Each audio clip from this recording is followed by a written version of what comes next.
नमस्कार बच्चों, आप सभी को a very happy Diwali. Diwali आप सभी के लिए खुशियां लेकर आए। Science math classes Mohanlal Suthar की तरफ से आपको ढेर सारी शुभकामनाएं।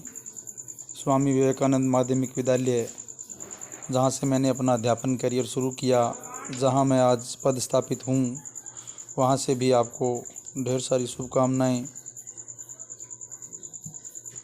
लक्ष्मी का वास हो, गणेश का साथ हो, सरस्वती का आशीर्वाद हो, सारी खुशियां आपके साथ हो। इसी कामना के साथ बच्चों, आपको हैप्पी दिवाली।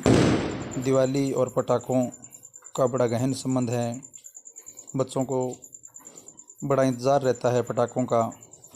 आप इस वीडियो में कुछ पटाखे बजते हुए भी सुन रहे होंगे। मैं आपको यहाँ आज पढ़ाई के अलावा एक संक्षिप्त पटाखों की कहानी सुनाता हूँ। ये पटाखे क्या है, किस प्रकार से बने, किस प्रकार से इनका इतिहास रहा, इन सब के बारे में मैं आपको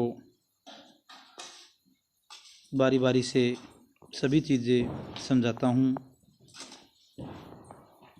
साइंस का पटाखों के साथ गहरा संबंध है। आखिर किस प्रकार से साइंस पटाखों में काम करती है, आप इस वीडियो में जानेंगे। पटाखों का जो आविष्कार है वो चीन में हुआ माना जाता है। अधिकतर कम ज्वलनशील बारूद पटाखों में प्रयोग में लाया जाता है। पटाखे बनाने में जो रसायन काम आते हैं वो खेती में भी काम आते हैं, जैसे कलमी सोरा, जिसे पोटेशियम नाइट्रेट कहते हैं। इसके अलावा गंधक, सल्फ़र और कोयला, ये सभी खेती में भी काम आते हैं। यही रसायन पटाखों में प्रयोग किए जाते हैं। ये बड़ी आसानी से खेतीबाड़ी की दुकान से ही प्राप्त हो जाते हैं। पुरातन काल में इन बारूद का उपयोग तोपों में किया जाता था। 20वीं शताब्दी के बाद इनका उपयोग पटाखों में किया जाने लगा। बच्चों, आपको जानना बेहद आवश्यक है कि पटाखों का स्वास्थ्य के साथ संबंध जुड़ा हुआ है। पटाखों में जिन रसायनों का प्रयोग किया जाता है वो बेहद खतरनाक है। कॉपर, कैडमियम, लेड, जिसे हम सीसा कहते हैं, मैग्नीशियम, सोडियम, जिंक नाइट्रेट और नाइट्रेट जैसे रसायनों का मिश्रण पटाखों को घातक बना देता है। ध्वनि प्रदूषण पटाखों से होता है। आपको मालूम होना चाहिए, ध्वनि प्रदूषण की जो इकाई है वो डेसिबल है। पटाखों से 150 डेसिबल से अधिक की ध्वनि उत्पन्न होती है। यदि व्यक्ति इस प्रकार की ध्वनि के संपर्क में होता है तो निश्चित रूप से वह कुछ पल के लिए बहरा हो जाता है। कई बार पीड़ित स्थायी रूप से भी बहरा हो जाता है, यानी व्यक्ति में स्थायी बहरापन उत्पन्न हो जाता है। यहाँ पर एक बात निश्चित है कि यदि स्थायी बहरापन नहीं होता है तो कुछ क्षण के लिए वह निश्चित रूप से उसमें बहरापन आ जाता है, क्योंकि जो सोडियम, जिंक नाइट्रेट और नाइट्रेट ये विस्फोटक पदार्थ है, इनसे बहुत ज़्यादा अचानक ध्वनि उत्पन्न होती है और इस ध्वनि के कारण आदमी की जो श्रवण तंत्रिकाएँ हैं वो कुछ समय के लिए निष्क्रिय हो जाती है। कई बार ये स्थायी रूप से निष्क्रिय हो जाती है। पटाखों का आविष्कार कैसे हुआ, यह भी एक रोचक कहानी है। सर्वप्रथम बारूद से पटाखा चीन की सेना में कार्यरत सैनिकों ने बनाया था। चीन के सैनिक है वो बारूद को बांस में भरकर पटाखे बनाते थे और फिर उनको बजाने का कार्य किया जाता था। सामान्यतः चीन से ही पटाखों का आविष्कार माना जाता है। पटाखों में जो रसायन काम आते हैं, साइंस काम आती है। पटाखों की जो हरी लो होती है वो बेरियम के कारण होती है। यदि पटाखों में तांबा है तो उसके कारण नीली लो होती है। यदि पटाखों में नारंगी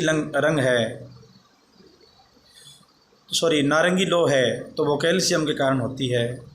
सोडियम की उपस्थिति के कारण पटाखे है वो पीला रंग दिखाते हैं। लिथियम का प्रयोग आतिशबाजी के लिए एक लाल रंग को प्रदान करने के लिए किया जाता है। पटाखों में अलग अलग धातु, ये सभी धातु है जो आपको मैंने बताए हैं, तांबा, लिथियम, सोडियम, अलग अलग रंग जब हम उनको बजाते हैं तो वो हमें प्रदर्शन के रूप में दिखाई देते हैं, जो कि आतिशबाजी को रोचक बनाते हैं। कई सारे इतिहासकारों का मानना है कि जो पटाखों का आविष्कार है वो मूल रूप से दूसरी शताब्दी में प्राचीन लियुआंग चीन में हुआ था। लियुआंग चीन का एक शहर है। ऐसा माना जाता है कि प्राकृतिक पटाखे बांस के डंठल थे जो आग में फेंकने के बाद खोखला होने के कारण धमाके के साथ फटते थे। बारूद से सबसे पहले पटाखा बनाने का प्रमाण चीनी सैनिकों के इतिहास में मिलता है। चीनी सैनिकों ने बारूद को बांस में भरकर पटाखे बनाए थे। वहीं भारत में इसकी शुरुआत 15वीं शताब्दी में मानी जाती है। बच्चों, जो चीन के सैनिक हैं वो बांस को खोखला बनाकर उसमें बारूद भर लेते थे और फिर इनको पटक कर बजाते थे। इसलिए कहा जाता है कि पटक कर बजाए जाने के कारण इनका नाम पटाखा पड़ा।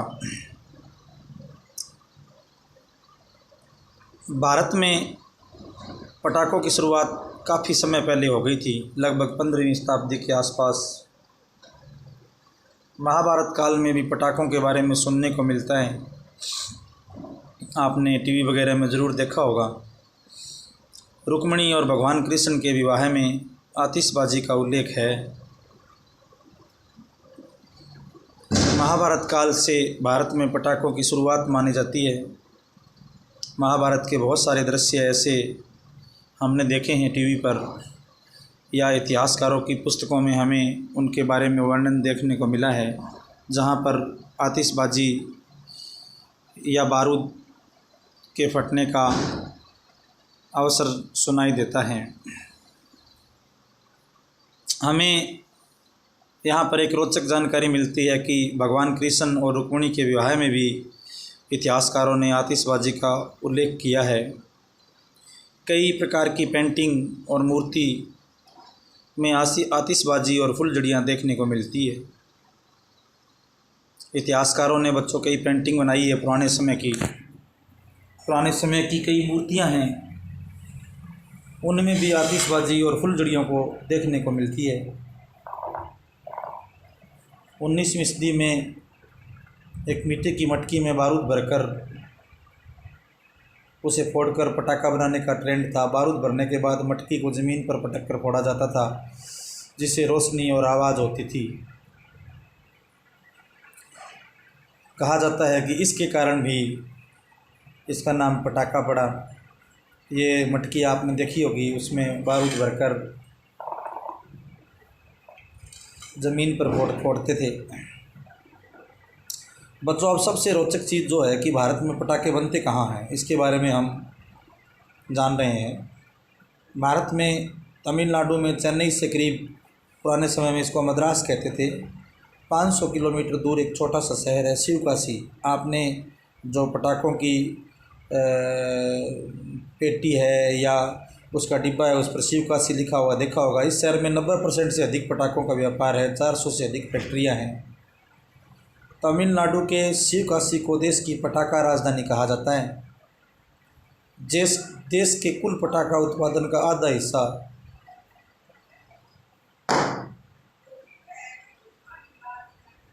शिवकाशी से आता है। शिवकाशी साल में 50,000 टन का पटाखा उत्पादन करता है। तो शिवकाशी बच्चों भारत का पटाखा शहर है। न्यायमूर्ति मदन बी लोकुर ठाकुर की अध्यक्षता में पटाखों के निर्माण में जो हानिकारक रसायन प्रयोग में लाए जाते हैं उन पर पाबंदी लगा दी गई है। इनमें लिथियम, पारा, आर्सेनिक, एंटीमनी, सीसा जैसे धातु शामिल है। बच्चों, उम्मीद है आपको यह जानकारी ज़रूर पसंद आई होगी। आप सभी को एक बार फिर से हैप्पी दिवाली। Thank you.